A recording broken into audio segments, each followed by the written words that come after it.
নমস্কার, আমি পম্পা ভট্টাচার্য। আজ মাতৃদিবস। সকল মাকে আমার শ্রদ্ধা, ভালোবাসা ও সম্মান জানিয়ে আজকের কবি স্বপন কুমার বৈদ্য দাদাভাইয়ের একটি লেখা পাঠ করে শোনাব। আমরা বড় হয়ে যাই ঠিকই, কিন্তু সেই ছোট্টবেলায় ফিরে যেতে ভীষণ মন চায়। বড়টা ভীষণ জ্বালা, বড্ড চাপের, বড্ড তাপের। এই তাপে মাকে সরিয়ে ফেলছি যেন। আমরা বড় হয়ে যাই আর মা সন্তানের গর্ভে হাসতে হাসতে, আনন্দ পেতে পেতে বয়স্ক হতে থাকে। নিজে নিঃসঙ্গ হয়ে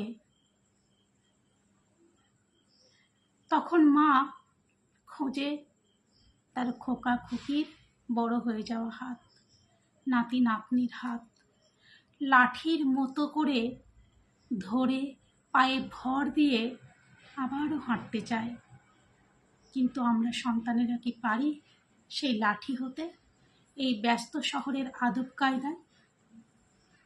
প্রতিনিয়ত সভ্য হতে হতে অগ্রগতির সাথে তালে তাল মিলিয়ে চলতে চলতে যখন ক্লান্ত হই, তখন ভীষণ মনে পড়ে মায়ের হাতের নাড়ু, পিঠে, দুধের স্বর, ঘি, খাঁকির কথা।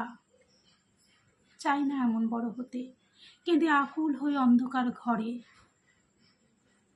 মায়ের তখন হয়তো আর সেই শক্তি নেই বানিয়ে দেবার, কিন্তু আশীর্বাদের হাত অটল থাকে চিরকাল। কবি স্বপন কুমার বৈদ্য তার লেখা মা কবিতাটি পাঠ করে শোনাচ্ছি।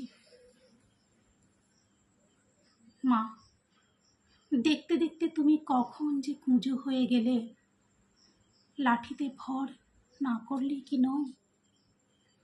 মা, হয়তো তুমি আমার মাথায় হাত বুলিয়ে বলবে না কখনো, দুষ্টুমি করিস নে বাবা, লোকে মন্দ বলবে, মন দিয়ে পড়াশোনা কর বাছাধন, একদিন দেখিস অনেক বড় হবি তুই, আমি আশীর্বাদ করছি।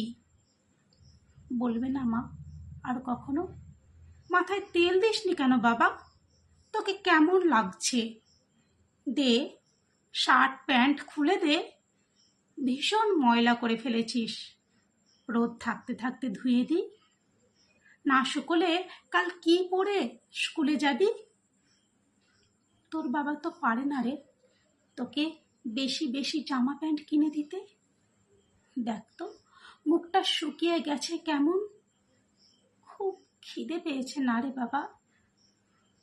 মা, ছোটবেলায় তুমি নিজে না খেয়ে সব দুধটুকু কেন খাওয়াতে আমাকে? ভাগ্যিস গাভীটা ছিল, নইলে কোথায় পেতে দুধ, ঘি বানাতে কি করে? তরকারি না থাকলে গরম ভাতে ঘি মেখে পেট পুড়ে খেয়ে অমনি ছুটতাম স্কুলে। আমি মাঝে মাঝে স্নান করতে চাইতাম না বলে আমাকে জোর করে হাতাহাতি করতে গিয়ে হঠাৎ করে তোমার পুরনো শাড়ির আঁচল ছিঁড়ে গিয়েছিল। তুমি মুখ খুলে না বললেও আমি দেখেছি তোমার চোখের কোণে জল। তুমি উপোস থেকে আমাদের খাইয়েছ। একদিন আমরা খাওয়ার পর ডেকচি উল্টিয়ে দেখেছি ডেকচিতে ভাত নেই। এতদিন যে দুধ খাওনি, এখন কেনা সামান্য দুধ তোমার বাঁচার শেষ সম্বল। মাগো, আবার একবার মাথায় হাত রেখে আশীর্বাদ করবে, তোমার বুকে মাথা রেখে ঘুমোতে দেবে।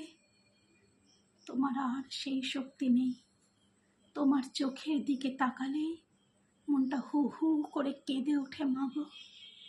তোমার চোখের দিকে তাকালেই মনটা হু হু করে কেঁদে ওঠে। নমস্কার।